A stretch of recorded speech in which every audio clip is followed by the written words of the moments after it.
Hi everyone, welcome to my channel, and today we're going to take a look at another horrible case with you. The case of Nancy Paola Reyes Gorciez. What led to the crime against the pregnant woman, and what became of the child? The quest for personal happiness and a better life can be long, fraught with difficulties, and doesn't always yield the desired outcome.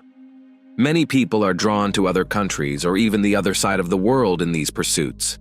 But sometimes, instead of finding the expected happiness, they encounter only pain, deep disillusionment, or even death. In the pursuit of dreams and overarching goals, it is crucial to remain aware of the people around us. The story of a young Guatemalan woman named Nancy Paola Reyes Gorciez has become one of the most resonant cases in Spain in recent years. The mother of two left Central America to cross the ocean in search of employment that could provide her daughters with a decent life and assist her elderly parents. However, the woman never returned home. Fragments of her disfigured and unrecognizable body were found with difficulty in desolate and nearly impassable areas. At the time of her crime, she was 4 months pregnant, and the perpetrator was someone Gorciez had hoped to share her life with. Challenging life in Guatemala, little is known about the early years of the woman named Nancy Paola Reyes Gorciez. She was born on April 13, 1991, in a small village named Granados in the Republic of Guatemala. Nancy was the second of 5 children in a very poor family. Her parents, Jorge and Prudencia Gorciez, struggled to make ends meet.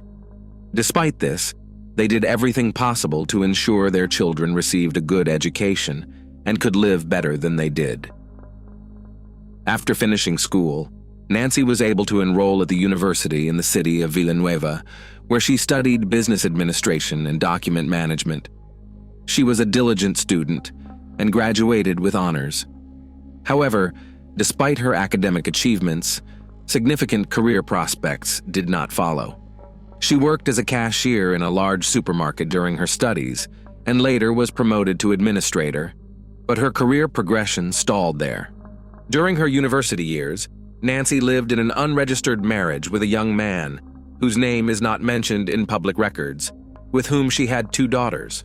Unfortunately, this relationship did not lead to a long-term commitment, and the couple separated. The father of the girls subsequently lost interest in the fate of his children and did not provide any financial support. Decision to relocate. Nancy continued to live in her parents' house, now with her own daughters, working at the supermarket and seeing no future prospects. The family barely had enough money for essentials, and something had to change. In 2013, Nancy's older sister emigrated to the United States, where she soon found a good job, married successfully, and settled well. Inspired by her sister, Nancy decided to radically change her life too, but she chose to relocate to Europe, settling on sunny Spain. At that time, she didn't even have enough money to buy a one-way plane ticket, let alone funds needed for initial expenses. For several years, Gorciez worked diligently, saving enough money to finally make her dream come true in the summer of 2018.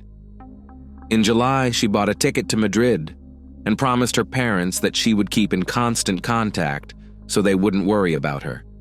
She planned to find housing and a job upon arrival.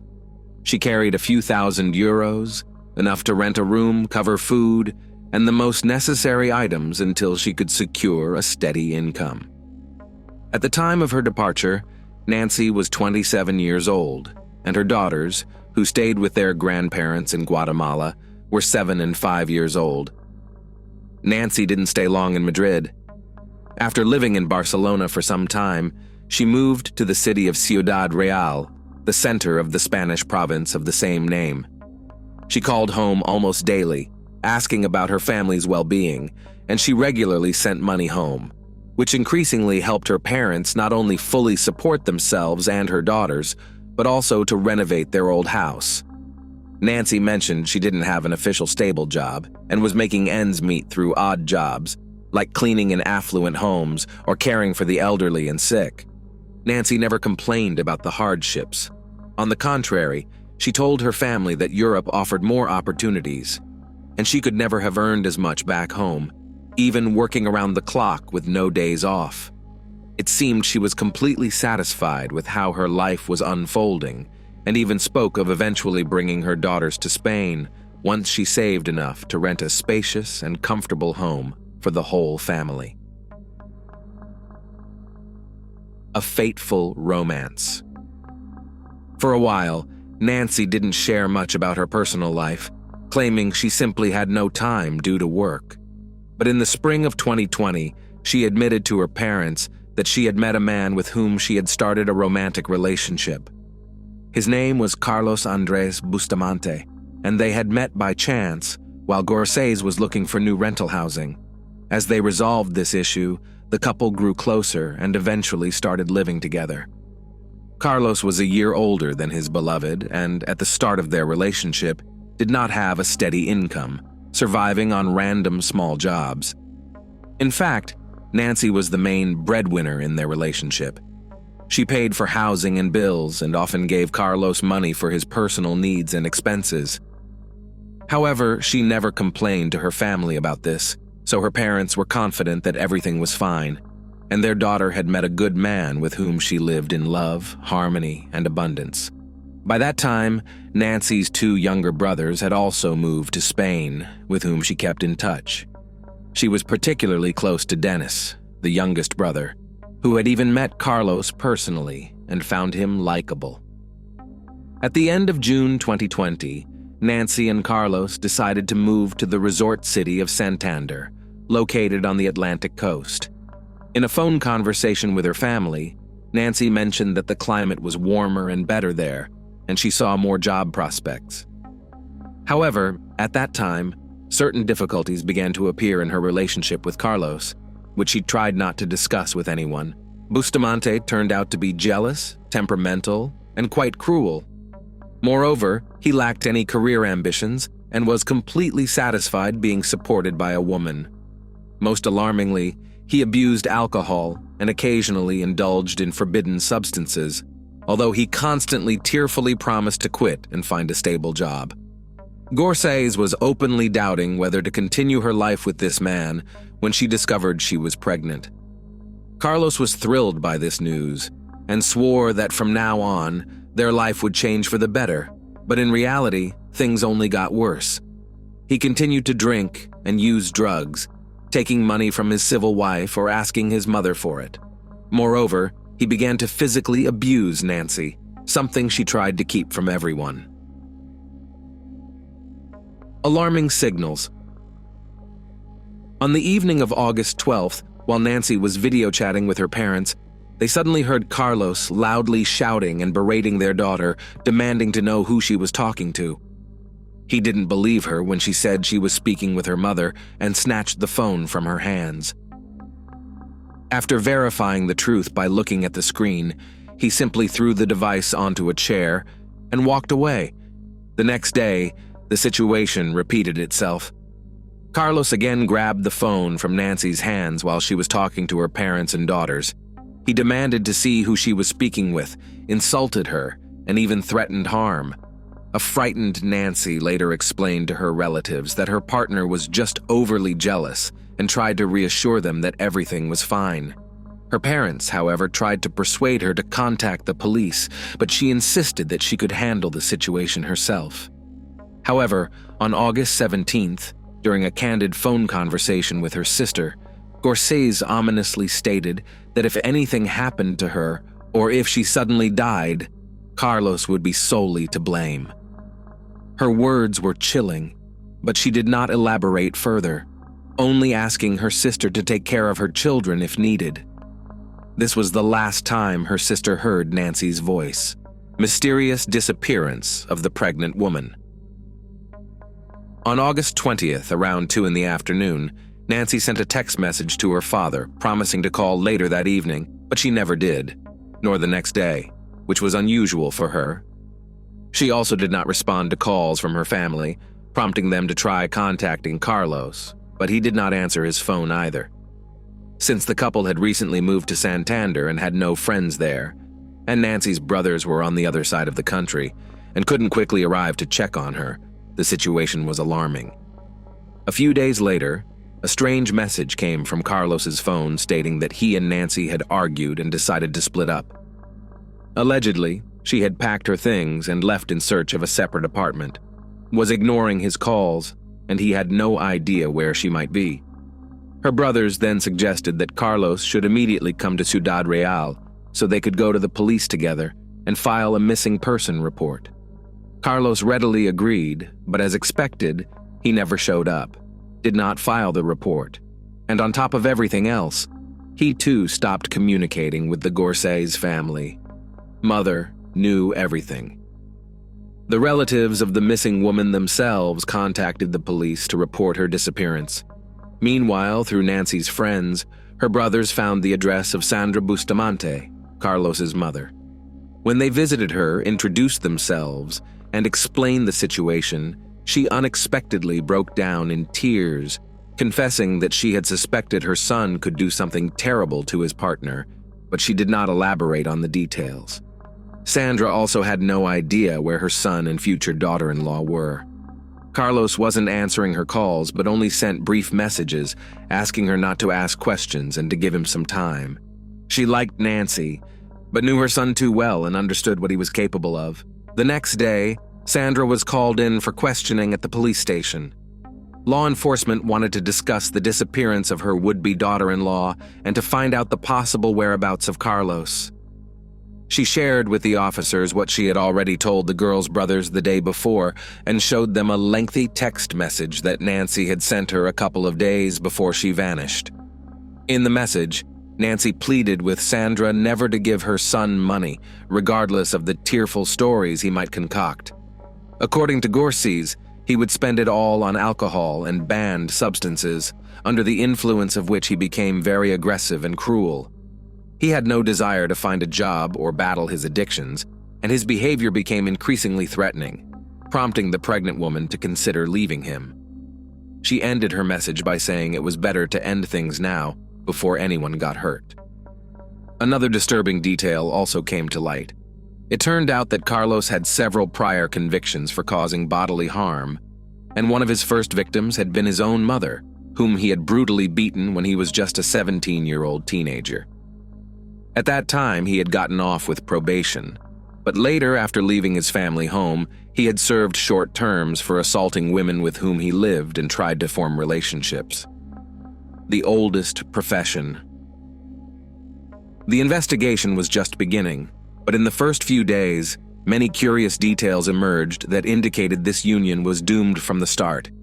In addition to Carlos being an aggressive, unemployed drug addict with a criminal record, and suffering from uncontrollable bouts of rage, friends of Nancy revealed something interesting about her as well. It turned out that the woman was not merely a housekeeper or caregiver, as she had told her parents, because cleaning houses and caring for the elderly would never have brought in as much money as she was sending home every month. The slender, dark-haired Guatemalan with a striking appearance provided escort services to wealthy Spaniards and visitors alike. Indeed, her work was connected to the odd and sudden move to the resort port city of Santander, where she had more opportunities to earn. Carlos knew about his beloved's occupation, and initially he was fine with it since she fully supported them both, eliminating the need for him to find work himself. However, when she became pregnant, he began to lose his mind. Firstly, he was tormented by doubts about whether he was the father of the child, suspecting it might be one of Nancy's clients. Secondly, she continued to work even in her condition, and Bustamante was insanely jealous. He alternated between forbidding her to meet and talk with other men and forcing her to work when they ran out of money to live on.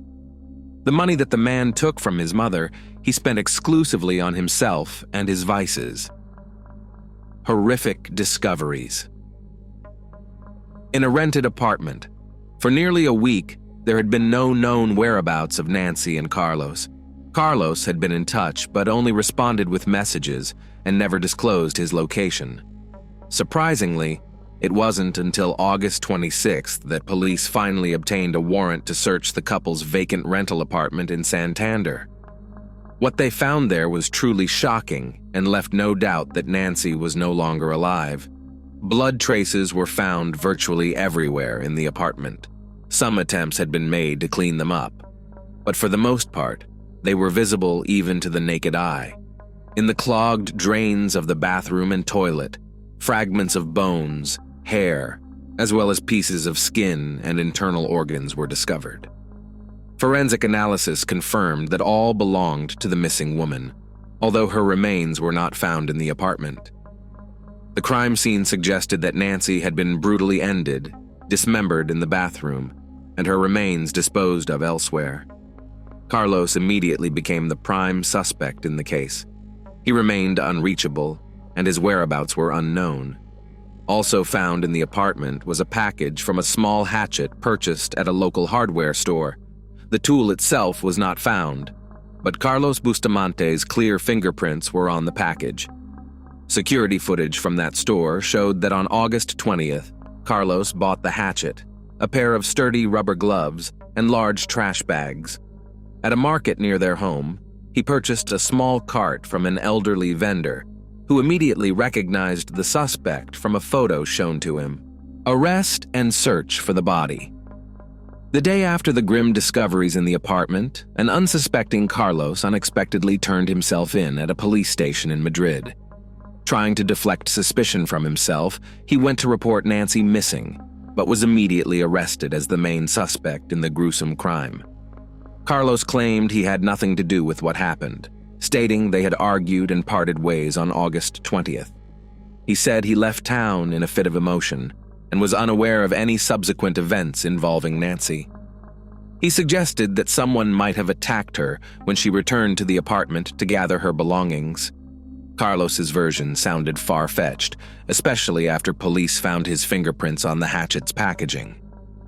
In the following days, nearby wastelands, sewer systems, and the coastline were thoroughly searched with the help of divers, but no trace of Nancy was found. The police then decided to track all of Carlos's movements from August 20th to the 26th, using his mobile phone signals. It turned out he had spent 3 days traveling along the coast and had also visited the cities of Bilbao and Burgos before heading to Madrid. It was clear that Carlos was trying to cover his tracks, but it seemed unlikely that he would travel around the country with a dismembered body, leading authorities to continue their search in Santander. Street surveillance footage showed that on the evening of August 20th, he walked toward a large natural forest park. He returned to the apartment late at night and then went out again, this time with a cart filled with oddly shaped bags. There were few cameras in the park itself, so once Carlos entered the wooded area, he disappeared and later reappeared with the same cart, which was now much lighter. He then headed toward the railway tracks, beyond which was a steep cliff overgrown with bushes.